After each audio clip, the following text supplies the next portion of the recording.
Microsoft word में chart किस तरह इंसर्ट करेंगे और किस तरह इसकी फॉर्मेटिंग करेंगे।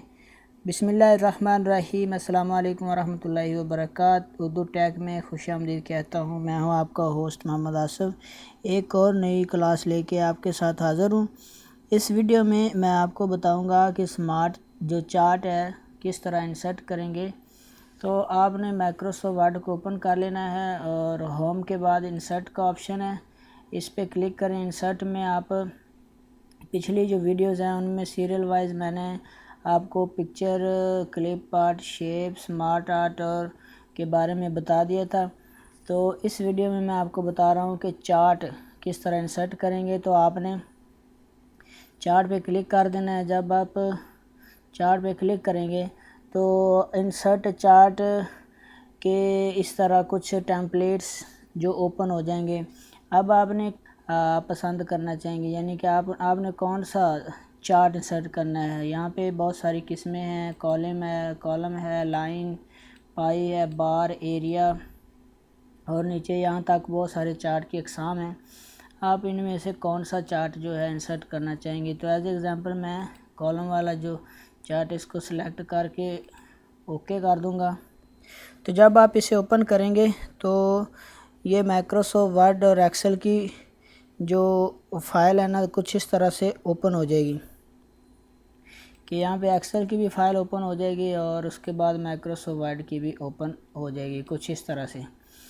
अब यहाँ पे कैटेगरी नंबर 1, 2, 3, 4 बनी हुई है, सीरीज़ नंबर 1, 2, 3, 4 बनी हुई है। इसी तरह ये कैटेगरी 1, 2, 3 और 4 यहाँ पे इनके मुख्तलिफ़ कलर दिए हुए हैं। अब आपने इनको एडिट कैसे करना है। मिसाल के तौर पे मैं इनको, अब ये स्मार्ट जो चार्ट है ये क्यों इस्तेमाल किया जाता है, इसका क्या फ़ायदा है। तो चार्ट बहुत सारी चीज़ों की पोजीशन वाज़े करने के लिए चार्ट का इस्तेमाल किया जाता है और पोजीशन वाज़े करने के लिए चार्ट इस्तेमाल किया जाता है कि किस चार्ट में किस में कितनी वैल्यू है, जिससे आसानी के साथ पता चल जाए कि, यानी बहुत सारे डिफरेंस को ख़त्म आसानी के साथ देखने के लिए चार्ट का इस्तेमाल किया जाता है। मिसाल मैं अभी देता हूँ। यहाँ पे मैं कैटेगरी नंबर 1 में लिख दूँगा। इसे जब आप कोई क्रिकेट मैच देखते हैं तो वहाँ भी वो ओवर बाय ओवर चार्ट दिखाते हैं कि किस ओवर में कितने रन पड़े। तो मिसाल के तौर पे मैं लिख देता हूँ मलक, उसके बाद लिख देता हूँ बाबर, उसके बाद लिख देता हूँ इमाद,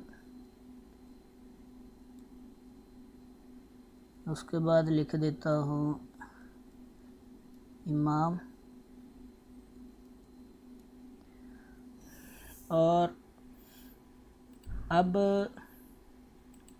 यहाँ पे लिख देता हूँ मैच नंबर 1, ये पहला मैच, और यहाँ पे इसी को कर देता हूँ दूसरा 3 मैच। यहाँ पे मलक ने पहले मैच में बनाए 55, दूसरे में बनाए 40, तीसरे में बनाए 35। ओके। बाबर ने पहले मैच में बनाए 70, दूसरे में बनाए 55, तीसरे मैच में बनाए 40 और इसको आप 75 कर देते हैं। और उसके बाद इमाद वसीम, इमाद ने पहले मैच में बनाए 40, दूसरे में बनाए 56, तीसरे में बनाए 80। उसके बाद इमाम पहले मैच में बनाए 85, दूसरे में बनाए 90, तीसरे में बनाए उसने 20। तो कुछ इस तरह से ये मैंने इनको कैटेगराइज कर दिया है कि ये मैच ऊपर आ गया और नीचे ये खिलाड़ी आ गया। अब आप देख सकते हैं कि मलक ने 3 मैचों में किस मैच में ज़्यादा स्कोर बनाया, इसमें, उसके बाद बाबर ने और उसके बाद इमाद ने और उसके बाद इमाम मलक। तो ये तरीका था चीज़ों को चार्ट इंसर्ट करने का और उसकी पोजीशन चेक करने का। यहाँ पे ये एवरेज भी बता रहा है कितने कितने, और उसके बाद यहाँ पे आप इसको चेंज कर सकते हैं, इनके स्टाइल चेंज कर सकते हैं। उसके बाद आप